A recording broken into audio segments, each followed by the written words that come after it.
In today's video, we're going to talk about the confident gap that no one warns women over 40 about and how to rebuild it. If you ever thought, why do I feel less confident now than I did 10 years ago? Well, then this video is for you because you're not less capable, you're not failing, and nothing is wrong with you. There's a confidence gap that many women experience after 40 and no one really warns us about. So that's what we're going to talk about today. Now, I hear this from women constantly. It's like I used to walk into a room, certain of myself. I was confident going into that meeting, and now I'm second guessing everything, right? Basically, because of when you're treated.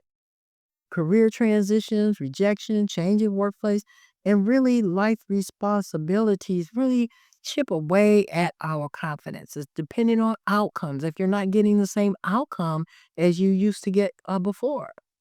And when confidence drops, we often assume it's a personal weakness when it's actually really predictable pattern.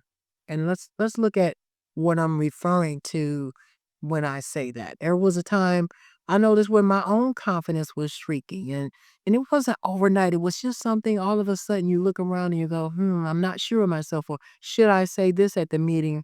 It just basically depends on the responses that you're getting. And a lot of times when transition comes or new leadership comes in, they're going to look at you what in ageism eyeglasses. They're going to say, well, she's old. We're not doing it like that anymore. And it just chips away at your confidence because now you feel what you brought to the table is not worth anything. And that is not true. And it really doesn't happen overnight. I've had the same experiences. I didn't lose any of my skills or my experience, but I was losing confidence in what I should be doing or even how to relate to my peers.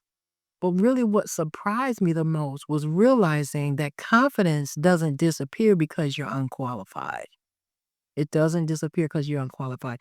It disappears when you've been uncertain for too long without any kind of support. If you've been uncertain about things, it's going to chip away at your confidence because you're going to look at it through the lens of uncertainty.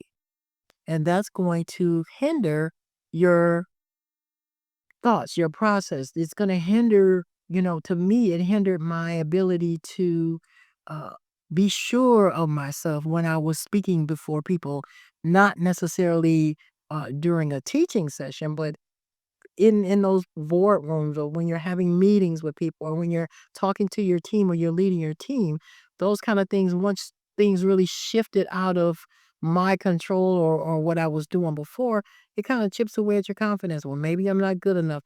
It's just the change in the environment of where you are. And they're not valuing who you are and what you bring to the table at this season. So you do have to do something about that. Otherwise, it's going to cause disappointment, discouragement, and you're going to get offended at some point. And we never want to walk in offense. You have to walk around, I forgive, I forgive, I forgive. If you have to do that all the time, then it's time for a change. So let's look at Esther chapter 4, verse 14. Let's go over to Esther chapter 4. I'm going to read it in the NIV. Esther chapter 4, verse 14. So we're going to look at Esther chapter 4, verse 14. And many of us, we are familiar with this scripture because people say these things and quote these things all the time. But the reality is we're starting a new chapter in our life. We're not starting over. We're starting a new chapter. So therefore, we have to find out what God has for us. And in Esther chapter 4, verse 14, it says, "For if you remain silent at this time, relief and deliverance for the Jews will arise from another place, but you and your father's family will perish. And who knows, but now that you have come to your royal position for such a time as this." So who knows? Unless you actually step out into it. She didn't step out in confidence. She stepped out in with a certain amount of fear. But she had to have courage to do it.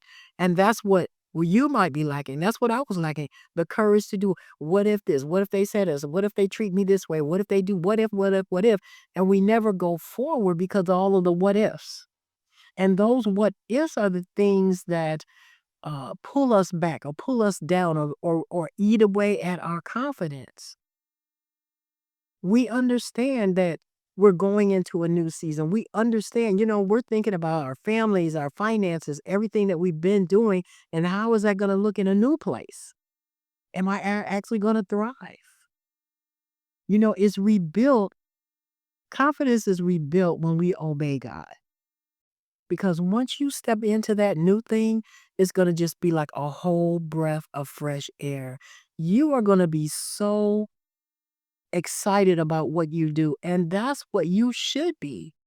We shouldn't dread what we do every day. We shouldn't dread the fact that we got to get up and go to work. I got to do this every day. No, we need to be excited about what we're doing. And if there's no joy in that, then you need to, for your own benefit, for your own heart, for your own attitude, so you won't go to bed. You got to quote scripture. The Bible says, don't go to bed, don't be angry. Don't go to bed on your wrath. Well, you're mad because things aren't going your way. And we get angry, and so we pull on our scriptures. We know what the scriptures say because we are mature women of God. However, we don't want to have to use that just so that we can go to bed or I forgive this person. The Bible says 70 times 7. Absolutely. However, you don't want to live in a state of always having to be offended, always having to be forgiving. You want to live what God says in prosperity, and let your soul prosper. Let your soul be happy and well. You have to take charge of that. And it's not that easy when you get away from the thing that's been normal for many, many years.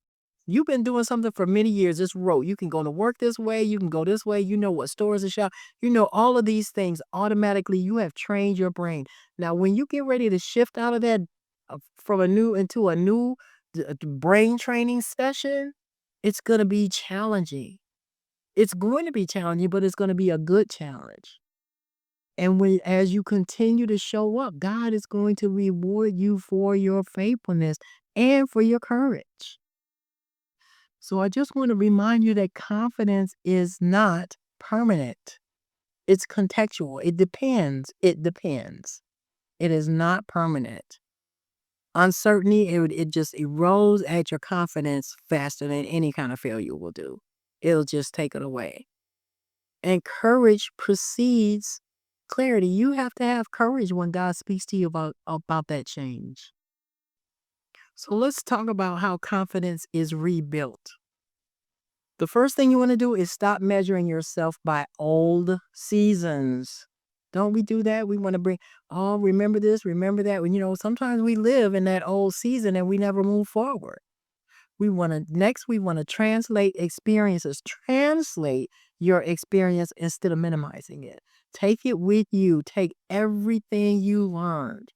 Now, you may have to build on some new skills with all the new technology and things that are changing every day, because what was this yesterday is not that tomorrow.